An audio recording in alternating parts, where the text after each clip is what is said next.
Zimbabwe Public Police warns individuals or groups who are allegedly mobilizing Zimbabweans to deposit money into an EcoCash and Inbox account owned by one Josephine Mutongi. Saka makuseni ndaona line rangu re Econet rakanyorwa nzi banned.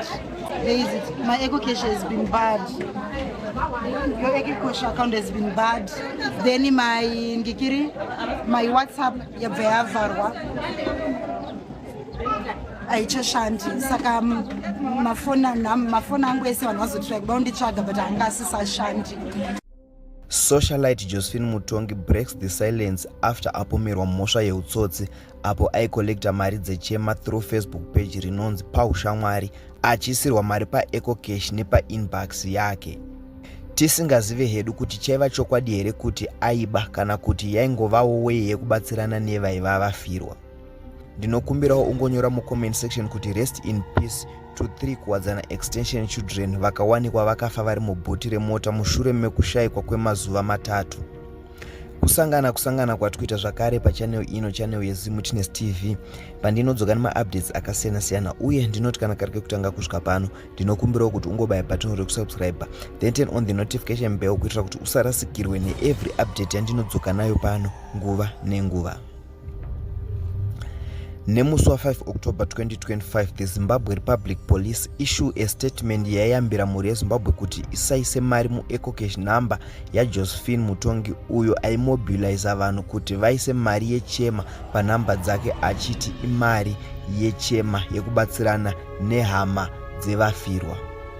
Zimbabwe Public Police warns individuals or groups who are allegedly mobilizing Zimbabweans to deposit money into an EcoCash and Inbox account owned by one Josephine Mutongi under the guise of 1. Mobilizing for funeral expenses, 2. Mobilizing for a demonstration or illegal gathering where it is alleged or claimed that the children or one of the children had missing body parts. And the people are being given pick-up points. This is contrary to what is happening on the ground. This is not according to the country's laws. For the record, the Zimbabwe Republic Police has no evidence that one or all of the victims had missing body parts. The Zimbabwe Republic Police is coordinating a full post-mortem examination which will be conducted in Harare tomorrow, that is the 6th of October 2025. And in consultation with the parents, the results will be made public.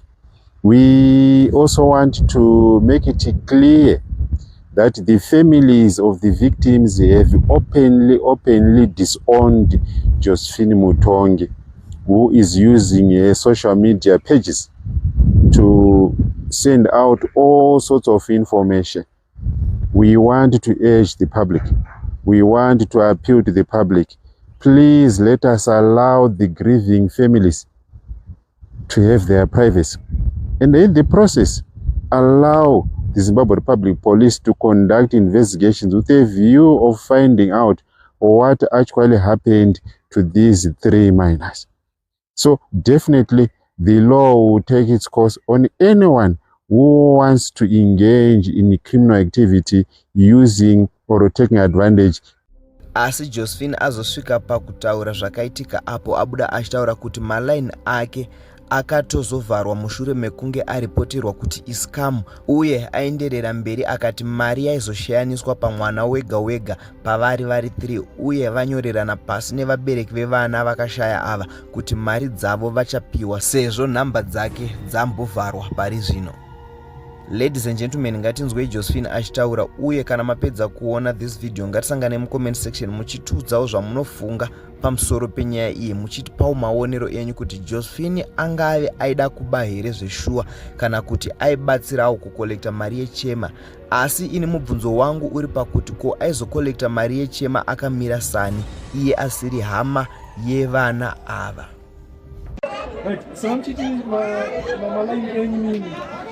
Yes. saka makuseni ndaona line rangu reEconet rakanyorwa kunzi banned. Your Eco Cash has been banned, and pananda kutoti nditarise ndikiri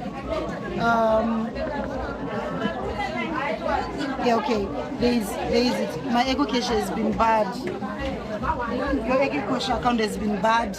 Then my WhatsApp yabva yavarwa aichashandi, saka mafoni angu ese vanhu vazotrack vaunditsvaga but anga asisashandi, saka ndangosirwawo ndazotrack kuchinja imwe nhamba kutsvaga nhamba yekuti ndizivise vanhu kuti mheno zvaitika nemalaini angu. Saka pandazotanga kufonirwa nemapurisa kakawandisa ndo pandazoona mapurisa anga achitoti mumwe wangu akandimi vatombouya makuseni, ini ndarara panapa, saka ndazomuda makuseni kuma5 ndakuenda kumba kunogeza. Saka ndofunga pawasara achisvika ini ndanichibva udi kungobvawo uri kupi chichi, ndikati aiwa mirei ndiwe pamurimo momo because ndandakutya kuti chii chinoitika. Yes, ichokwadi. Saka tanyorerana pasi nevabereki vatapa mari kuitira proof. Alright, tanyorerana pasi nevabereki tapiwa mareceipt ava mai vaReynolds. Taita zvekunyora pasi, ndikanyora kuti Josephine Mutongi ndakupei mari yakati yabva pagrupu rinonzi paushamwari hwedu, vataisa signature, mbavaisawo signature tete vemusha. Then kuchechi kwa mai vaano tanohenda over kuna mai ano mari yavo papa ine security wekuchechi kwavo natreasury wekuchechi kwavo vabva vatinyorera mari yacho mubhuku ine mareceipt. Saka mareceipt acho ese tinawo pafoni pana. Okay, mari yabviswa yaita 300 something. Then muEco Cash mangu payavharwa yanga ine $57 but mami ine $13 yangu, saka yanga iri kuma $40 something. Handizivi vamwe vanhu vazotumira pamwe yange yatovharwa kare, saka ndiyo mari yaindanga ndinayo. Saka tataronga kuti tinoishayanisa, mwana wese anofanira kuwana mari yake yechema. Saka anowana mari yake yechema atipa awana mari yake yechema, Reynolds awana mari yake yechema, zviri equal.